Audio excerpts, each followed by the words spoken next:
On a summer afternoon in 1966, three children walked into the surf at an Australian beach and simply ceased to exist. The record shows that on January 10, 1966, the Beaumont children, Jane, aged 9, Arnna, aged 7, and Grant, aged 4, arrived at Glenelg Beach near Adelaide with their mother, Norma. It was a hot day. The beach was crowded, and by late afternoon, all three were gone, not lost, not injured. Gone. The file documents what happened next, a search that would span decades, theories that ranged from plausible to disturbing, and a mystery that remains officially unsolved. Exhibit 1, the timeline. Norma Beaumont set up near the water around 11 a.m. The children played in the shallows. By 2:45 p.m., she looked up. Jane, Arnna, and Grant were not where she'd left them. She searched the beach. She asked other beachgoers. No one had seen them enter the water. No one had seen them leave. The children had vanished in broad daylight, surrounded by hundreds of witnesses. Exhibit 2, the search effort. Within hours, police had cordoned off the beach. Divers descended into the water. By nightfall, the operation had expanded to include volunteers, tracking dogs, and helicopters. The search continued for weeks. The ocean was dragged. The sand was sifted. Nearby parks, gardens, and vacant properties were combed. Nothing, no bodies, no clothing, no trace of the children anywhere. The official investigation produced several theories. The first, accidental drowning, yet the ocean offered no evidence. No bodies surfaced. No currents were strong enough to explain the disappearance of three children simultaneously. The second theory, abduction. Police pursued leads on known offenders, interviewed suspects, and followed hundreds of tips. But no arrests were made. No confession ever came. Exhibit 3, the suspect. In the years following the disappearance, one name surfaced repeatedly, a man known to frequent the beach, a man with a history of suspicious behavior around children. He was questioned. He denied involvement. He was never charged. The record only says that police considered him a person of interest, nothing more. The case file remains inconclusive on his role. Exhibit 4, the sightings. Over the decades, there were reports.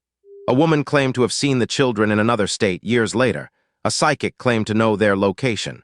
Families across Australia reported seeing children matching their descriptions. Every lead was investigated. Every claim was examined. Every single one led nowhere. What makes this case extraordinary isn't just that three children vanished. It's the context. This happened in 1966, not in isolation or darkness. It happened at a beach, in daylight, with hundreds of people present. Someone had to know something. Yet 58 years later, the official record contains no arrests, no convictions, and no definitive explanation. The investigation was thorough by standards of the era. Police interviewed over 1,000 people. Divers searched the seabed for weeks. Bloodhounds tracked scents for miles, yet the ocean kept its secret.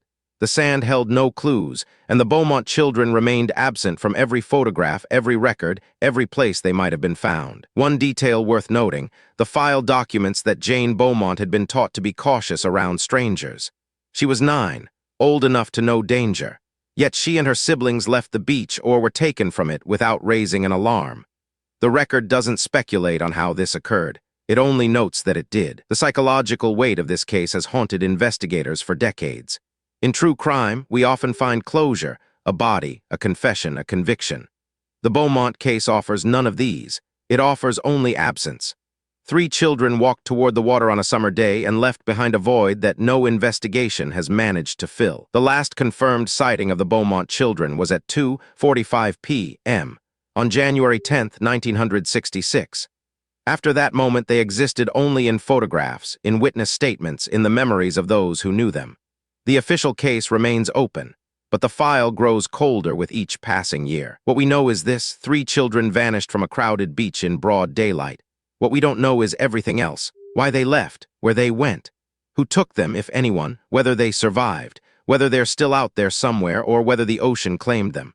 The record is silent on these questions, and it may remain silent forever. Subscribe for new unsolved cases. Some mysteries never close.